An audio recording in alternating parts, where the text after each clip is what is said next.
Hola a todos, en esta clase vamos a hablar sobre los registros de la memoria caché o registros adicionales que posee un microcontrolador aparte de su memoria RAM, que es para las variables, y su memoria ROM, que es para las instrucciones.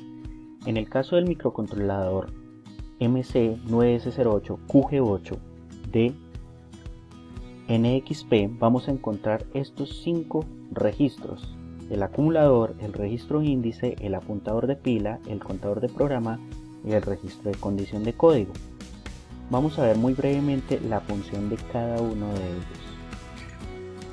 El registro acumulador es el que nos va a permitir hacer operaciones lógicas, aritméticas y de desplazamiento de valores muy fácilmente. Por ejemplo, aquí vemos muy fácilmente una operación de una suma entre dos variables llamadas x y y el resultado que queda en la operación z. Si el microcontrolador tuviese que hacer esta operación, involucraría que habría que definir la ubicación de estas tres posiciones de memoria: dónde está x, dónde estaría y, dónde está z, aparte que hay que indicar la operación de suma. Por lo tanto, el microcontrolador, para agilizar la ejecución de esta operación, maneja el siguiente esquema, el cual es un registro con la única función de acelerar los procesos matemáticos, lógicos y aritméticos. Entonces se utiliza para poder hacer estas operaciones. Ese registro se llama el acumulador y lo vamos a encontrar con la letra A mayúscula, donde vamos a realizar el siguiente procedimiento.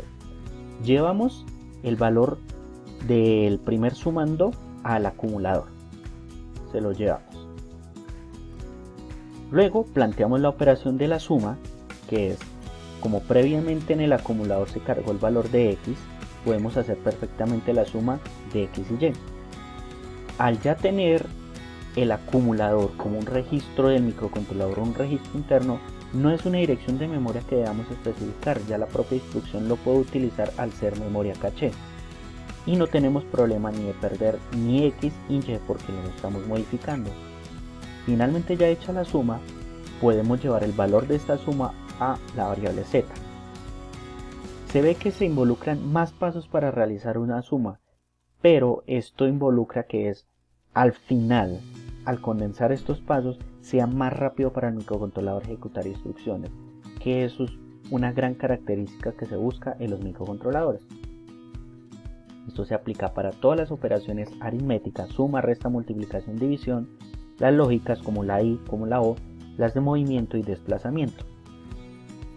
El siguiente registro, el CCR, es un registro constituyente de 6 banderas, bits que se ponen en 1 o en 0, dependiendo de las condiciones que sucedan en el interior del microcontrolador. El primer bit, el bit C o bit de acarreo. Por ejemplo, veamos la siguiente operación. Recordemos que este microcontrolador tiene una ALU de 8 bits, un core de 8 bits, por lo tanto sus variables desde el principio van a ser todas de 8 bits. Veamos este ejemplo de una suma: 255 más 1.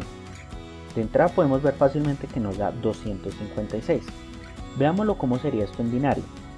En binario, el 255 en 8 bits serían estos 8 unos, el más 1, el segundo sumando nos daría esto en 8 bits, y la suma nos damos cuenta de que da 1000000, o sea 256, pero en 9 bits. Nosotros solo veríamos lo que se ve en amarillo, que son los 8 bits. ¿Qué pasa con ese 1 de más? Es lo que nosotros conocemos como acarreo, lo que se lleva a una siguiente operación de suma. Por lo tanto, debe haber alguien dentro del microcontrolador que nos indica que nos generó un acarreo, la suma. Esa es la función de este bit C. Se pone en 1 cuando hay acarreo y en 0 cuando no lo da. El siguiente bit es el bit de 0. El microcontrolador, para realizar operaciones de ciclos, de preguntas, de condicionales, en la mayoría de los casos siempre se pregunta cuándo una operación da 0. Por ejemplo, que al acumulador le carguemos AUX1 y AUX1 de 0.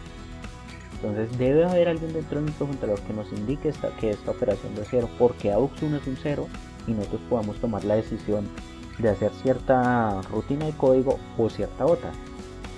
Por ejemplo, en otro caso, cuando hacemos la resta entre dos valores, una constante y una variable, o dos variables, y que nos dé 0, debido a que estas dos variables son iguales. Entonces debe haber un bit que se coloca en 1, el cual es este bit z. El bit n, el bit de negativo, es el bit que nos indica si un valor es positivo o es negativo. Pero esto, ¿cómo lo manejamos? Como todas las variables que vamos a tener de entrada en el microcontrolador son de 8 bits, uno de estos 8 bits, el más significativo, se va a tomar como bit de signo. Entonces, todo valor donde su bit más significativo sea un 1 se va a entender como negativo, y todo valor donde su bit más significativo sea 0 se va a entender como positivo. Esto involucra que debemos tener ciertos cuidados. Por ejemplo, ¿qué pasa si cargamos en el acumulador el valor -1? ¿Cómo se entiende este -1? Gracias a la operación de complemento a 2 entenderíamos que el -1 se vería de la siguiente forma, que es sumar el 1, hacer una negación de todos sus bits y luego sumarle un 1 para tenerlo en complemento a 2. Entonces entendemos fácilmente. ¿Qué pasa si tomamos por ejemplo una variable b y le cargamos 127? Nos daría la misma representación, pero ¿qué sucede? Hay que tener cuidado porque este no se entendería como 127 sino como -1. Entonces, al hacer operaciones con signo hay que tener cuidado de el valor más grande y el valor más pequeño que podemos tomar.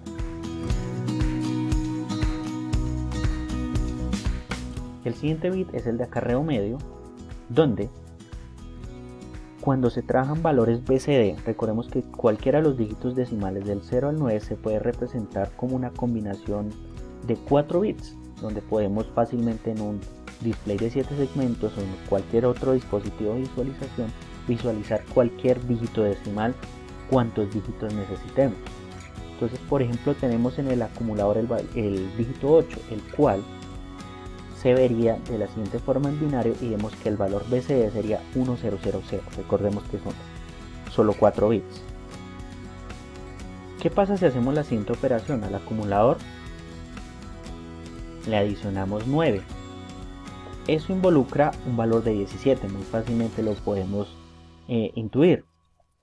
Pero si nosotros vemos en binario el resultado, esto nos da que visualizaríamos como resultado BCD 1, 1.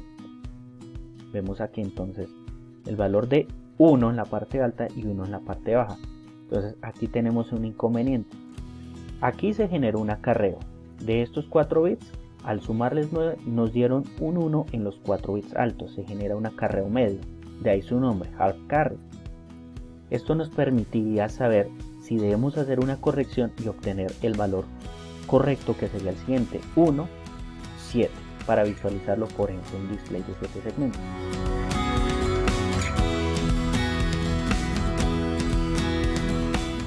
El siguiente bit que vamos a ver es el bit de sobreflujo, el bit V.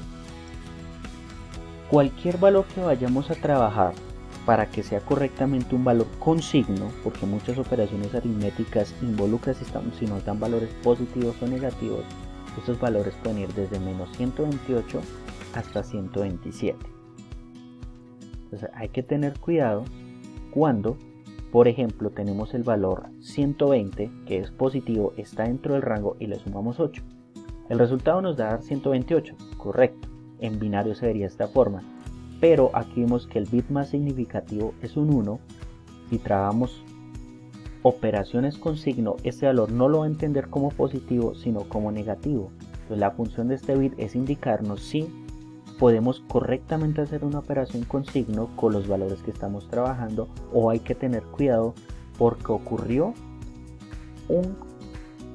una salida del rango, que estábamos dando una variable correctamente positiva o negativa dentro del rango ya estipulado y la sacamos del rango y nos puede generar resultados erróneos.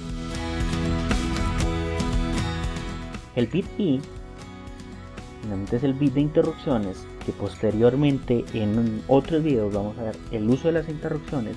¿Para qué nos sirve el bit I? Para habilitarnos o deshabilitarnos las interrupciones, donde las interrupciones las podemos utilizar para saber si se presiona un pulsador, si finaliza una conversión ADC y se recibe un dato de transmisión serial, o con 1 el tiempo de conteo de un temporizador, que esto se verá a detalle en posteriores videos. El siguiente registro que vamos a analizar es el contador de programa, Program Counter. Aquí tenemos una figura del mapa de memoria del microcontrolador. Recordemos que es arquitectura von Neumann. Todo está apilado en un único bloque, donde vamos a encontrar los registros del microcontrolador organizados en registros de página directo y registrados de página alto, la memoria RAM donde estarían nuestras variables y la memoria flash donde estarían las instrucciones. Las instrucciones las vamos a poner aquí en esta parte, en la memoria flash, donde estaría la primera instrucción del código que coloquemos en el microcontrolador. Va a estar ubicada en la primera posición de memoria. Y aquí la vemos cuál es, la E000 en hexadecimal. Pero quién sabe o cómo el microcontrolador puede determinar que esta es la primera posición o la primera instrucción a ejecutar, porque hay un registro que se llama PC que está inicializado con este valor, el E000, para saber de que esta es la primera posición de memoria, y cada vez que reiniciemos por eventos externos o eventos internos el microcontrolador, siempre el contador de programa va a tomar este valor y va a saber que esta es la primera instrucción que debe ejecutar. Si por ejemplo tenemos la instrucción NOP, instrucción universal de todo fabricante de microcontrolador, no hacer nada por un ciclo de bus, ¿qué pasa cuando se culmina la ejecución de esta instrucción? Internamente, de forma automática, el microcontrolador realiza la siguiente operación, que es: tome el valor que tiene el contador de programa, increméntelo, y ese es el nuevo valor del contador de programa, obteniendo que el contador de programa se mueve una posición hacia abajo para ejecutar la siguiente instrucción. Por ejemplo, la instrucción LDA, que se verá posteriormente a detalle su uso. Entonces aquí vemos cómo es que el microcontrolador puede ejecutar de forma ordenada una instrucción detrás de otra. El registro índice, llamado registro HX, es el registro que nos va a permitir manejar apuntadores, manejar de forma más dinámica la memoria. Por ejemplo, ¿qué pasa si en cierta aplicación necesitamos manejar 3 valores, que el microcontrolador guarde 3 valores en 3 espacios de la memoria? De entrada nosotros diríamos que definiríamos 3 variables llamadas AUX1, AUX2 y AUX3, como las vemos aquí en el diagrama, ubicadas en las 3 primeras posiciones de la memoria RAM. Esta sería la forma más sencilla, sería la forma directa, pero esto es un manejo estático de la memoria, no muy conveniente para muchas aplicaciones. ¿Qué pasa si tomamos un registro HX y lo hacemos de que apunta a la dirección de memoria 60, la primera posición de la memoria RAM? Nosotros podemos entonces, a partir de ese registro, irlo modificando con operaciones como por ejemplo la de posincremento, para irlo desplazando y poder utilizar la memoria de forma dinámica. Esto nos permitiría tener arreglos no de tamaño fijo y crear vectores, jugar más con manejo de datos de forma dinámica. Finalmente, el registro Stack Pointer, apuntador de pila, es un registro que nos va a permitir manejar un espacio especial de la memoria que se llama pila. ¿Dónde está esa pila? Se define dentro de la memoria RAM. Entonces la memoria RAM hay que tener cuidado que aquí va a estar la pila y va a estar nuestras variables. Entonces, tenemos instrucciones como por ejemplo JMP y branch, que son jump y branch, dos sinónimos para saltar, dos instrucciones que se verán a detalle posteriormente. Nos van a permitir saltar a cualquier parte de la memoria. Pero en ciertos casos nosotros necesitaremos otro tipo de instrucciones como por ejemplo JSR y BSR. Saltar una subrutina, o lo que involucra es saltar un pedazo de código pero con la posibilidad de retornar, de regresar. Al igual que en otros lenguajes existe la idea de las funciones, ir a una sección de código, ejecutar y retornar. En ensamblador vamos a encontrar lo mismo, que va a ser con las instrucciones JSR y BSR. Para poder hacer esto, el apuntador de pila, que apunta a un espacio de la memoria RAM, tiene guardado o está apuntando a un espacio disponible de la memoria RAM, y cuando utilizamos las instrucciones JSR y BSR, lo que hacen es guardar el valor del contador de programa en esta parte, luego moviéndose a otro espacio disponible de memoria para poder seguir llamando sus rutinas. Y finalmente utilizamos la instrucción RTS para salir de la subrutina y tomar lo que estaba guardado en la pila y retornarlo al contador de programa para así hacer fácilmente utilizar su rutina.